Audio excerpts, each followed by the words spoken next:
Dhiifama guddaa ashama ammas deebi'ee dhufee waan tokko tun galateeffatanii na hafee baay'ee waan nama boonsu keessa ummata Saudi Arabiyaa keessatti kunoo hin jenne ijoollee Saudi Arabiyaa jirtu waa'ee isaanii irratti xiqqoo siyaasa'u kan ture hin dubbanne dhiifama ijoollee Saudi Arabiyaa irra jiraatanii bor biyyatti illee darbatamanii galuu yoo utuu danda'u mootummaan biyya sanaa namni tokko hiriira nagaa ba'uu miti yaada tokko illee yoo dubbate hin hidhama.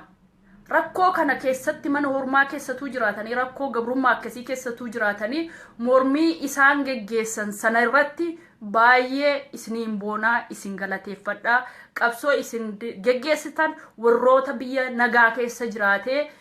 warroota haala mijataa keessa jiraatee waan kana gochuu dhabee mana isaa keessa taa'uuf fakkeenya guddaa taatuun isiniin jedha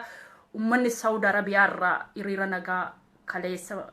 baatan sun baay'ee isiniin boonaa isin kabajaa isin jaalladha kana osoo hin jedhin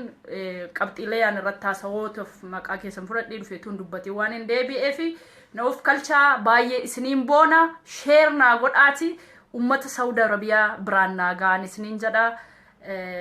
dhumarratti waa'ee keessan durattuu kaasuun irra ture dhumarraa haasa'u kootti dhiifama naa godhaa na of kalchaa isin jedha jabaadhaa qabsoon keessan haala kanaan itti fufuu ummata kaaniif akka fakkeenya taatan abdii godhaa nagaatti naa tura.